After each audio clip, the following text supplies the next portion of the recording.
Hey everybody, welcome back. So, Star Citizen.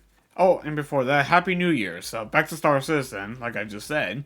I talked about this game, what was it, 2023, 2024. I'll have a link to the video down, in the description and whatnot.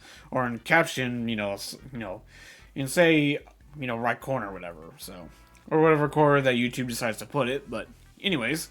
So, yeah, I talked about this game in the past. So, back when, it was like I know it was shortly after I built my gaming computer. I mean, even before then, I was curious about Star Citizen, but it's a PC only thing at the moment, so who knows if that will change. I mean, because there are MMOs on console, so hey, maybe when the game is like fully finished, then maybe they'll consider it, but who the heck knows when this game will fully be finished. But anyways, the chairman of the studio, he did a whole blog post kind of talking about what changes Star Citizen and your progress on Squadron 42, which is a single-player spin-off side of things, which apparently that's actually might be coming out this year after being in development for so long. You know what I mean?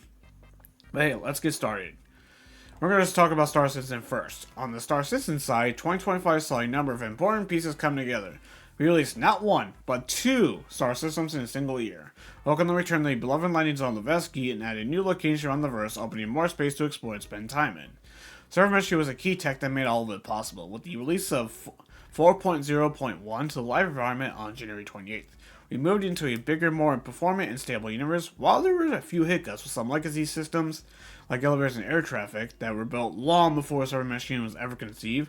Server meshing itself has been working flawlessly since the beginning, a testament to the design and execution of the system by network, backend, engine, and gameplay teams. I'm currently re-downloading Star Citizen, so it's going to be interesting to see how much has truly changed since the last time I played it. Anyways, every day it handles tens of thousands of people playing concurrently and shared instances of up to 700 players. For something that simulates everything to the level of detail we do at the scale we do in first and third person, it's a truly mind-boggling achievement. Most other multiplayer games top out between 50 and 100 players in much more contained space that we allow you to explore in Star Citizen. And the MMOs with high player counts, the same instances don't stimulate and render the world to the extent that we do. As multiple servers are now managed our vast universe, the individual server performance has greatly increased, allowing a much better experience for all of you. And two, it's designed with a separate service that tracks the state of the universe for all servers and clients. It allows us to quickly recover from a client or a server crash without losing your progress, which is a huge quality of life win. I'd say, yeah, that's definitely a huge W for a game like this. For such a huge, sprawling MMO like this, with an infinite universe, that's a massive win. It really is. And this kind of tech demo was kind of released. They're essentially flexing how everything is just so seamless with no loading screens, really. Around the same time that Starfield was coming out, whereas there was certain people using that to kind of, I guess, talk shit about Starfield. I mean, because of the whole loading screen controversy that Starfield is. I mean, say what you will about Starfield, I thought it was a fine game in and of its own, but the technology of Star Citizen is so much more impressive. So much more impressive.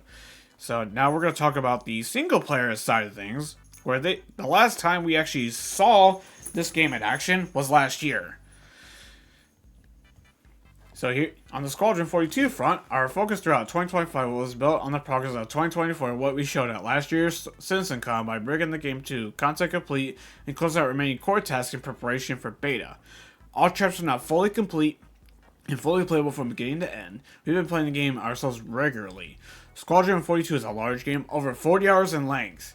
For a first-person shooter, that's pretty impressive. That's a very long game, very long. It's been increasingly clear how special it will be once the remaining polish, optimization, and bug fixing is complete. A big part of what will make this possible is the tech we built at CIG over many years. The ability to move seamlessly from on foot into a vehicle you can fly and move around inside, down to a planet, or across star systems without loading screens create a level of immersion that's very difficult to replicate. That combination of close-up interaction and galactic scale is at the core of what will make Squadron 42 so unique.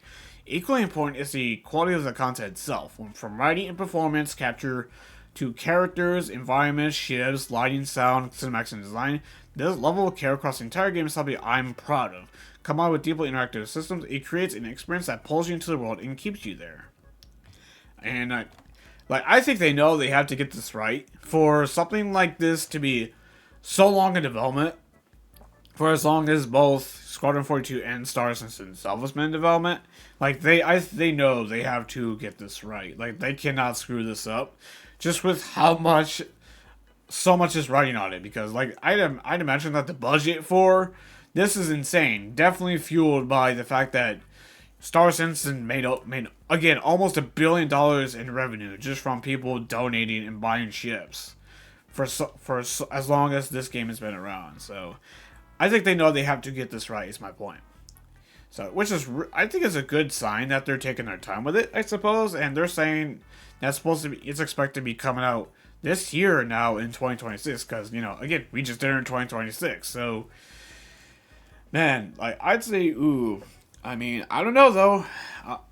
I'm not gonna hold my breath too much on it because like this game has been in development for so long. So at this point, I'm just kind of waiting to see for it to come out. You know what I mean? Because this thing has been really crazy. So with how long this thing has been in the oven for, so it has to be good, man. Like if they do not deliver with this, man, the backlash is going to be massive. I will say though, it's just based on the size and scope and ambition and how long the game has been in development. Like they know they have to get this right. Like I said before, you know what I mean.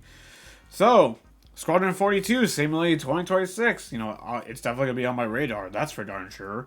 As far as I know, it's confirmed only for PC. But hey, since it's a single player game, I don't see a reason why it can't come to consoles unless there's some kind of technical reason that would prevent it, but I don't see how. But then again, who really knows? Just because of the systems that this game is using. So we'll see though. I mean, but I guess time will tell. So that's all I gotta say on this. So yeah, if you're interested in the Star Citizen universe, the single player component is finally coming this year in 2026. Apparently, hey, I guess we'll see though. But that's all I gotta say on this one, and I'll see you on the next one. Till then, have a good one.